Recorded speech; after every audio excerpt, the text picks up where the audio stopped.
But I spent my career in corporate business working for-profit companies.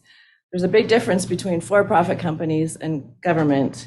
The employers make business decisions to improve their business, and sometimes those decisions involve laying off employees.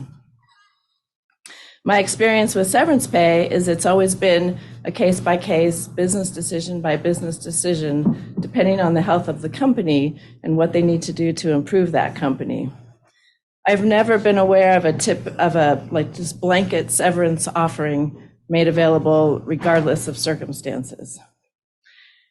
Additionally, those severance decisions have always been made, in my experience, by the board of directors that oversees that company, not by the CEO or the officers of the company. So it's a separate entity that oversees the company.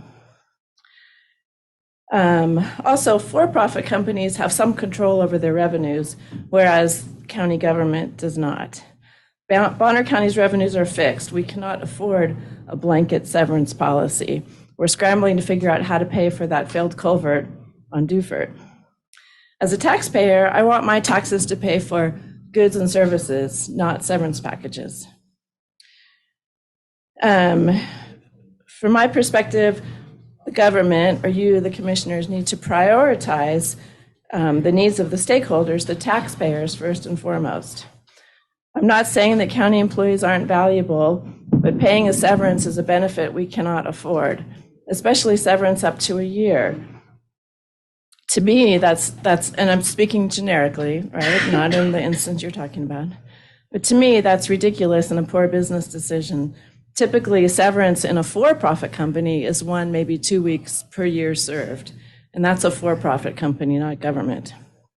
I suggest you make severance decisions when circumstances arise that require a layoff. Do not make a blanket decision now.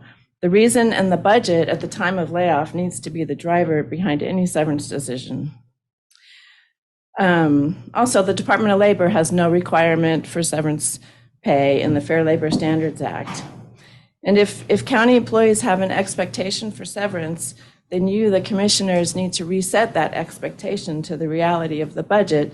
And if that expectation is clear, then there should not be threats of lawsuits.